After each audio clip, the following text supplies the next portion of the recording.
બહુની YouTube ચેનલમાં તમારું સ્વાગત છે। આજે આપણે બનાવશું લેમન આઈસ ટી। તેના માટે મેં અહીંયા એક તપેલીમાં 1 કપ જેટલું ગરમ પાણી લીધું છે। થોડીક વાર સુધી તેને ગરમ થવા દઈશું। ત્યાર પછી 2 ટેબલસ્પૂન જેટલી ખાંડ લેશું અને 1 ચમચી જેટલી ચા અને 4 થી 5 જેટલી કેસરની પત્તી લેશું। હવે તેને થોડી વાર સુધી ગરમ થવા દેશું। ત્યાર પછી લેમન ટીને આપણે તેમાં ડીપ કરશું અને ત્યાર પછી તે ગેસ ઓફ કરી દઈશું।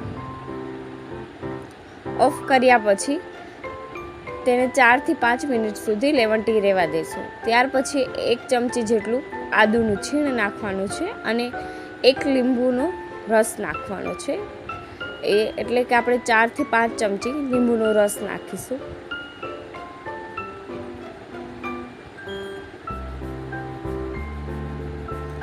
ત્યાર પછી તેને આપણે ગાળી લેશું।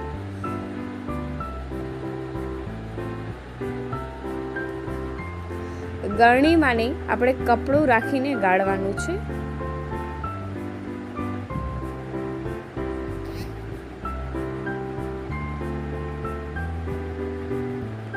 ત્યાર પછી 4 થી 5 મિનિટ સુધી આપણે રેફ્રિજરેટરમાં રહેવા દઈશું। ત્યાર પછી 3 થી 4 આઈસ ક્યુબ નાખીશું। તો તૈયાર છે લેમન આઈસ ટી, જેનાથી આપણે વજન પણ ઘટાડે અને ઉનાળામાં ઠંડક પણ આપે।